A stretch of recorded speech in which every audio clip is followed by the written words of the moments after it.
In the shadowed valleys of Eldoria, where the mountains whispered secrets to the wind and rivers ran with the blood of ancient wars, lived a blacksmith named Thorne. He was no hero from the bard's tales. No gleaming armor or noble lineage graced his form. Thorne was a man forged in hardship, his hands scarred from years at the anvil, his heart hardened by loss. His wife and child had been taken by the great plague a decade past, leaving him alone in his forge at the edge of the village of Ironhold.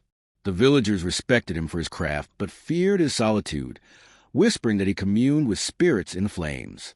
One stormy eve, as thunder cracked the sky like a hammer on steel, a procession arrived at Thorne's door. They were the Elders of Ironhold, cloaked in rain-sodden robes, their faces etched with desperation. At their lead was Eldoria, her eyes fierce as a hawk's. Behind her, 2 burly men carried a stretcher bearing a young woman. Pale as moonlight, her breasts shallow and ragged. In Mara's hands was a cloth-wrapped bundle. "Thorne," Mara intoned, her voice cutting to the roar of the storm, "the gods have chosen you. The broken blade of Eldorian has been found in the ruins of the old keep. It is a relic of King Elender, shattered in the war shadows. And this girl, Lirael, she is the last of the Seers, poisoned by the shadow cult's venom. She clings to life by a thread." Thorne wiped soot from his brow, his massive frame filling the doorway. "What madness is this? I'm no healer, no mage. Take her to the temples." Mara unwrapped the bundle, revealing the broken blade, a jagged shard of iridescent metal, humming faintly with residual magic. It was said to have slain dragons and parted seas, but now it was fractured, its power dormant. The prophecies speak of a forger who will mend what is broken, binding life to steel. You must forge anew, Thorne. Use the girl's fading essence.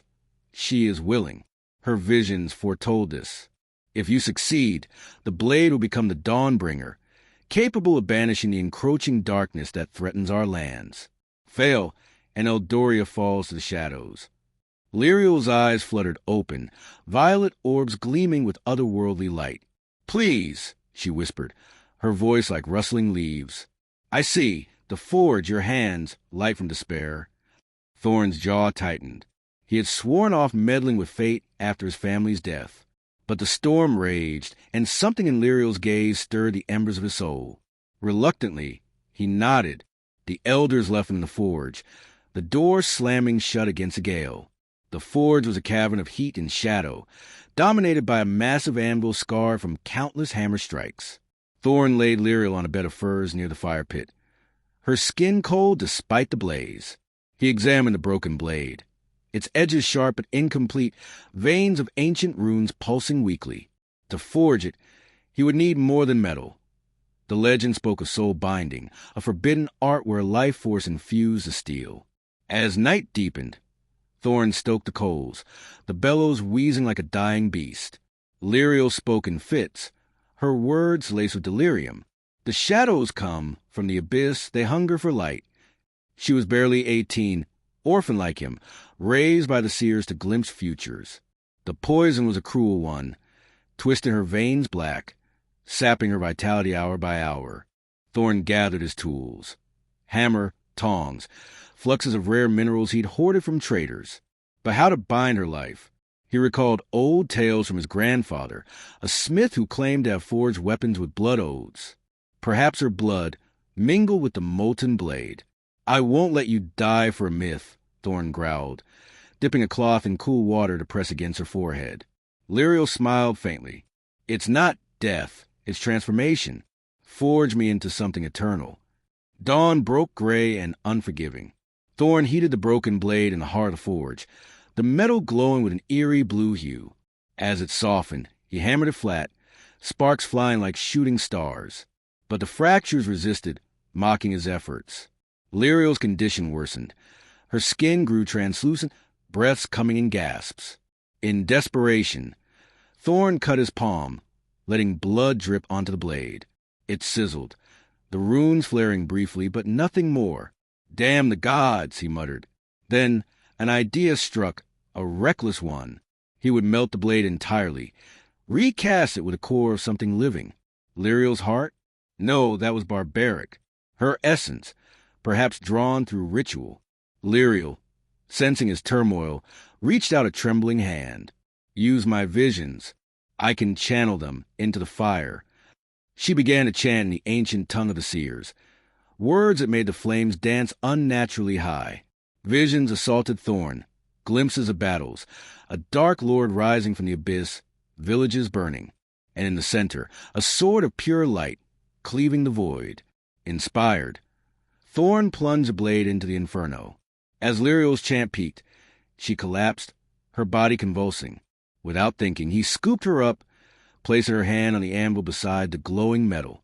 "If this is fate, then bind us," he whispered. A surge of energy erupted. Lirael's essence, her life force, flowed like liquid starlight from her fingertips into the blade. The metal absorbed it, fractures mending with a crack like thunder. Thorne hammered furiously, each strike infusing his own grief, his rage, his unspoken love for the world he'd lost. Hours blurred into a fever dream. The forge grew blindingly bright, the air thick with magic. When the final blow fell, the blade was whole. No, more than whole. It was a Dawnbringer, a sword of shimmering alloy, its edge singing with power. Runes glowed along its length, depicting not just war, but renewal. Flowers blooming from ashes, light-piercing shadows. Lirael lay still, her chest unmoving. Thorne's heart shattered. "What have I done?" He cradled her, tears mixing with sweat. But then, a miracle. The sword hummed, and a soft glow enveloped Lirael. Her eyes opened, not violet now, but golden like forged sunlight. "Thorne, I am here. Within the blade and within me." The forging had not consumed her. It had shared her essence. She was alive, bonded to the Dawnbringer. As long as the sword existed, so would she, immortal in a way, her seer powers amplified through the steel. Words spread like wildfire. The Shadow Cult, sensing the birth of their bane, launched an assault on Ironhold that very night. Hordes of twisted creatures, shadow wraiths and corrupted beasts, poured from the mountains their master, the Abyss Lord Vorthian, commanding from afar. Thorne, with Lirael at his side, wielded the Dawnbringer. The sword cut through darkness like butter, each swing unleashing waves of light that disintegrated foes. Lirael, empowered, hurled visions as weapons, illusions that confused enemies, prophecies that guided allies. The battle raged through the village streets. Thorne parried a wraith's claw, the blade singing as it severed the creature's form. "For Eldoria," he roared. Lirael, though weakened, touched the sword's hilt, channeling a vision, Vorthian's weakness, a crack in his abyssal armor. With that knowledge, Thorne led a charge up the mountain pass.